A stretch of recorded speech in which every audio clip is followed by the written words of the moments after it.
Greetings and welcome to the Bowling Green First United Methodist Church.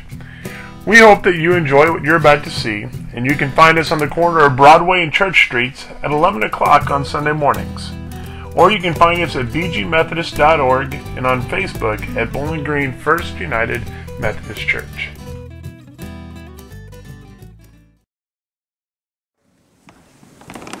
This is what happens when I rely on the computer to fix everything for me, and that's what I get.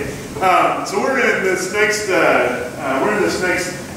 sermon on kind of looking at Wesley's sermon, and today he's talking about the means of grace. Now Wesley spends a whole lot of time during the sermon. In fact, he spends most of the sermon talking about why we should practice the means of grace. We aren't going to spend that much time talking about those things. Instead, we're going to kind of take this on a kind of a different direction than spending our time doing that. And we're going to start, though, in kind of a very different place. We're going to start here with, that is I originally took a picture of that shirt so I could take a picture of the tie. That was a tie-dye tie that my kids at Hardin made for me several years ago. Now, that's really not important, except that I got to thinking, and reading this sermon, I got to thinking to myself, what would it look like if say, for example, for instance, maybe possibly, I might someday play for the Cardinals. Now, I will be sending this picture to Emily at some point today, because she'll get a kick out of this. But yeah, I thought, well, but here's the thing, though. I'll play for them. I want to be down on the field, do all the fun stuff, but I don't want to practice at all. I just want to be there for the fun things. Now that might fly in Kansas City, but that's really not going to get us anywhere in St. Louis. You gotta show up to practice. Much less, it's been so many years since I've played baseball regularly that it really would not be a good idea for me to get out there and try and do something. Unless you wanted your team to lose, I can do that really well. But if we go out there, I go do that, they look at me and they say, yeah, you're crazy. You don't have enough money to buy your way onto the team, first of all. And second of all, not that we let you do it anyway, and second of all, you're not practicing, you certainly don't have the skills to do it. They'd probably say, no thank you. We'll be more than happy to give you a t-shirt, but we're not going to let you actually out on the field to do anything. Because practicing is an important part of who we are and what we do. Because really, if I were going to be out on the baseball field, I would want to look like these guys. These are the kinds of things that I would like to be able to do. My play is to show up on the highlight reels on the sportscasts at night. But these guys don't get here without something very important instead. Some of these guys have got great talent, but they practice a lot to get there. That's how they can do all these crazy things that they do, is because they spend their time practicing. And that becomes the key for where Wesley is taking us with this. When he is talking about the means of grace, oftentimes as preachers and seminary professors and theologians, we have phrases, we have things that we say that we imbue with holiness and piety and reverence, and we add so much weight to them that they take on a whole other meaning than what is intended. This is one of those. You'll hear Methodist preachers around together, and we start talking. We say means of grace, and we all we know we're getting into a weighty conversation. When that's really not what's going on, because Wesley describes means of grace like this. He says, the means of grace are the ordinary channels whereby God might convey preventing, justifying, or sanctifying grace to humanity. The key there being the ordinary channels. These aren't the extraordinary things that God does, parting the waters, raising the dead, feeding the thousands. Those are the extraordinary things that would show up on God's highlight reels. These are, what Wesley is talking about, are the ordinary, everyday things that can be done and that should be done so that we can grow closer to God. We're going to kind of spin this baseball analogy out a little bit more. What we'd be talking about here would be the fundamentals, the basics. Catching, throwing, hitting, the things you got to do in order to make things happen. That if you can't master those skills, then you're going to have a hard time doing anything else. And so we get back to the basics of practicing certain skills that help build us up over time. Now, Wesley puts these out there, and he calls them this. He says, the means of grace are prayer, searching the Scripture, the Lord's Supper, Christian conference, and fasting. Now, keep in mind, he was writing in this was like the early 1740s when he wrote this sermon. And so it's a very British, a very 1700s British spin on the phrasing on some of these things. But they still hold true for where we are today. That these are some of the practices that Wesley's talking about. Now, he uses as the basis for this sermon, he uses Malachi chapter 3, verse 7 as kind of the basis for this. Remember, it says, ever since the time of your ancestors, you have deviated from my laws and have not kept them. Return to me, and I will return to you, says the Lord of heavenly forces. But you say, how should we return? Now, this is another one of those places where we're like, oh, we're talking about the prophets, and there's always this pattern in the prophets of what's going on where Israel will mess up and do something stupid, because Israel was really good at that. God would see that, and he would say, all right, I'm going to send a prophet to go and straighten them out. And then, in this case, it's Malachi. Malachi comes to remind them of who they are, to set them straight and get them back on the right path again. And normally this is all wrapped up inside of, like almost end of the world types of things. You're like, oh, everything's going to fall apart. It's all going to go away. We're all going to die. They get really kind of grandiose in describing what's going on. But we can tell this story in a little bit different way.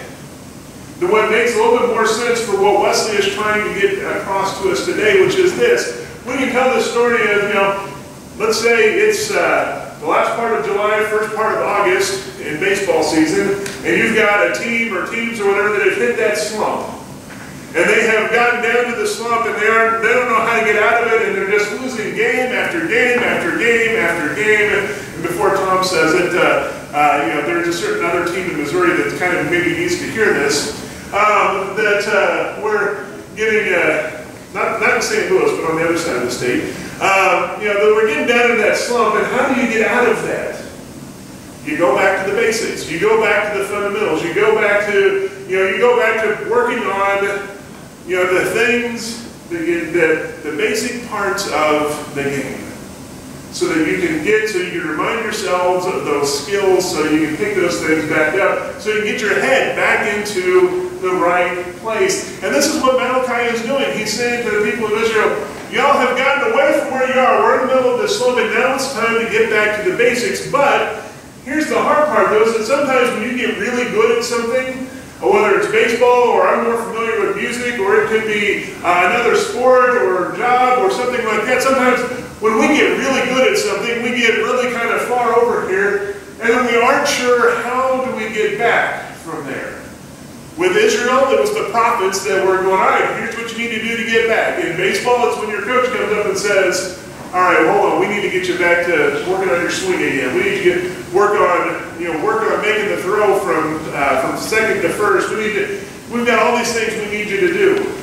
Well, for Wesley, he was saying, here, let me tell you about the means of grace and what you can do to work on those, so you can get back to the basics, get back to those key things.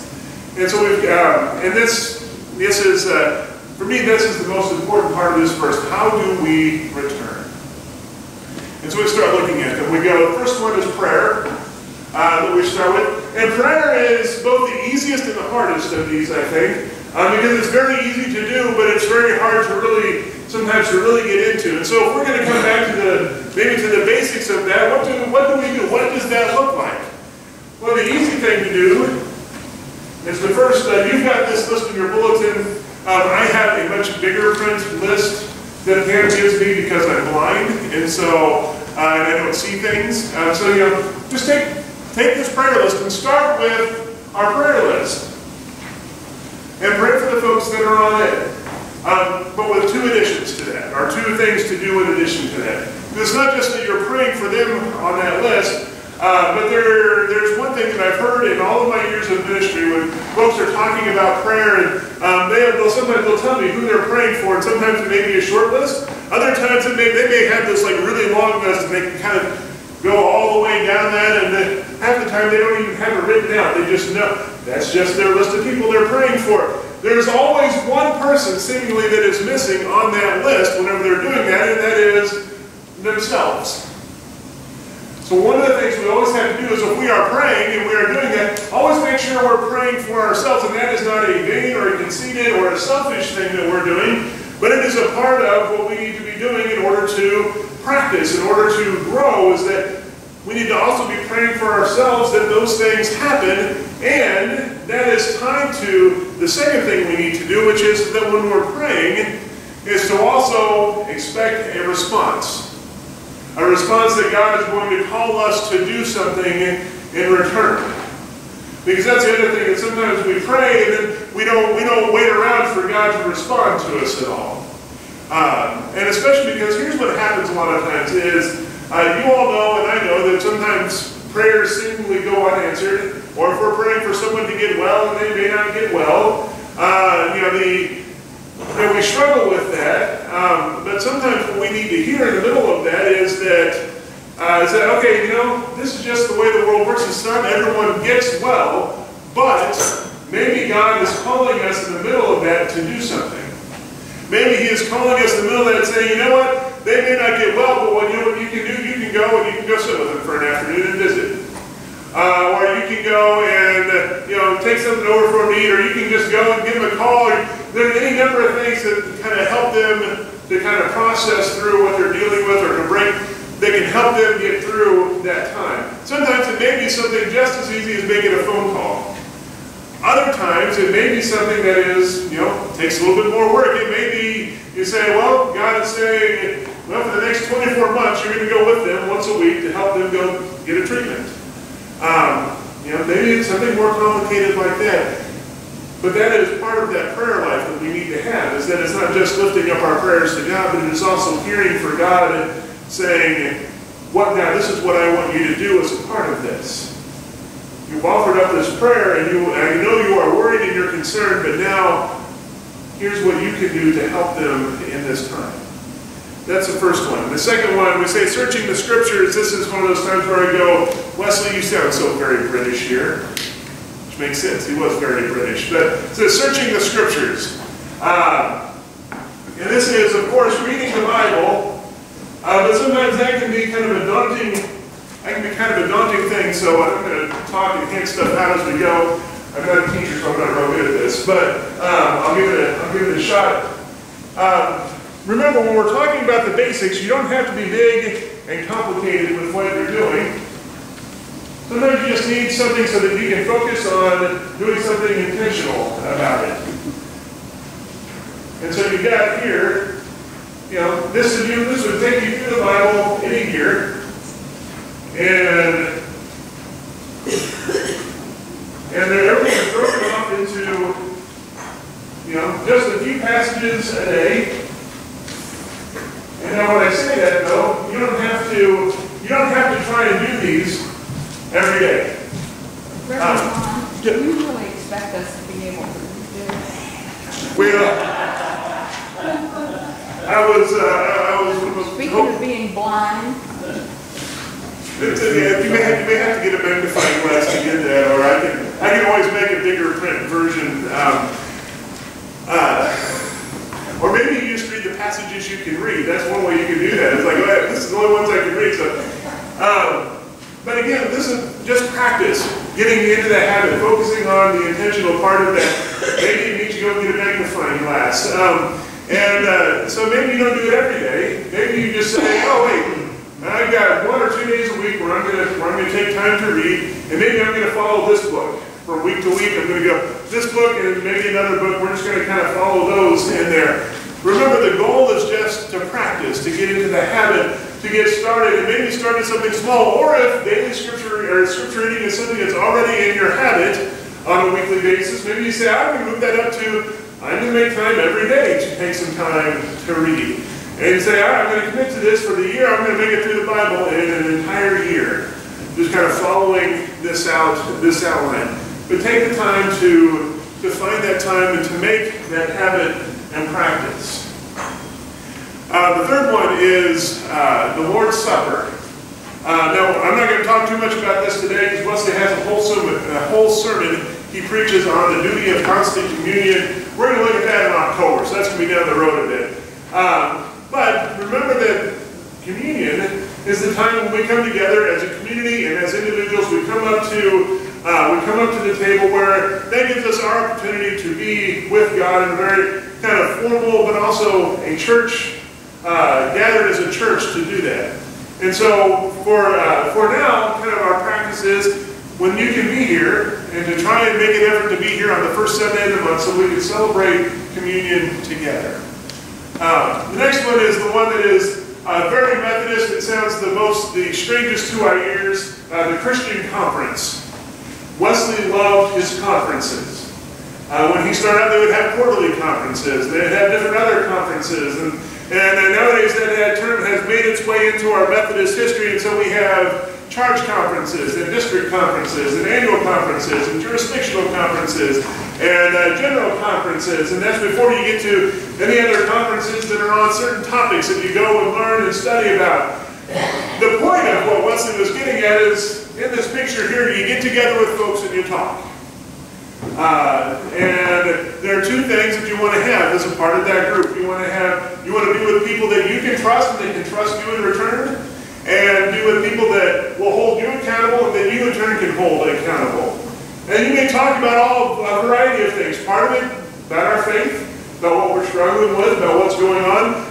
Maybe other things about what's going on in life, good, bad, or indifferent. Just the folks that you can begin to build those relationships with, and really, or strengthen existing relationships.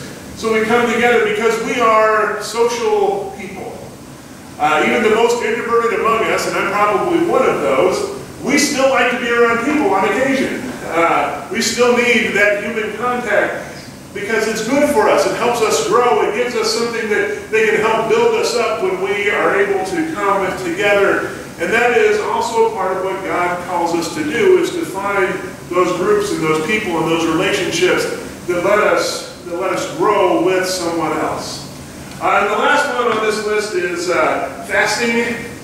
I originally wanted to put a stop sign up there and say, oh, stop doing something. I saw this. I'm like, maybe this is more appropriate for fasting. You know, don't panic. It's really not that hard. But there is a way to do it. Now, traditionally, we think of fasting as you give up something to eat. And then that's just what you just give up something to eat. That can be what you do. You can fast from any number of things. Me, I should probably fast from anything that's got a screen on it that might distract me from things. Sometimes they're useful, other times I get distracted. You know, that might be one. It could be even something kind of out there a little bit. I was talking to a guy earlier this week, and this is a true story, I'm not kidding here. He fasted from the Cardinals. Tom, I know Tom's already good. No, that's not going to happen. And not one that's good for everybody, but that's what he did. I was kind of like, wow, you made that? It's July, it's hot outside, and it's really nice to be able to turn on a game, and I was kind of impressed. But again, here's the key to fasting and making that a good practice is that, remember, you don't have to be something big. If we go back to, just maybe give up lunch once a week. But you take that time and you do something else intentionally during that time, whether it's scripture reading or praying or getting together with someone or something else that you do that you are doing intentionally in there that is directing you towards God. That's one of those practices that we can do. When we take these together, Wesley calls them the means of grace, but for us really, these are the basics, the fundamentals of who we are called to be. The things we're called to practice that help to sustain and enrich us in our lives and help us to grow and to become better. These are the things that help to move us down along the way so that maybe, then in time we might be in the right place for the extraordinary things that God is doing. We might be a part of the extraordinary things that God is doing. Or maybe we're just going to be a part of the regular things that God is doing, but sometimes but remember, that's where the bulk of the work that God does is in the regular, ordinary things, that if you can do those, you can do great things, or you can do other ordinary things, but it's what lets us move down along the way to reach out more to the people around us and to share that good news and hope that comes from God. Let us go and do that in Christ's name.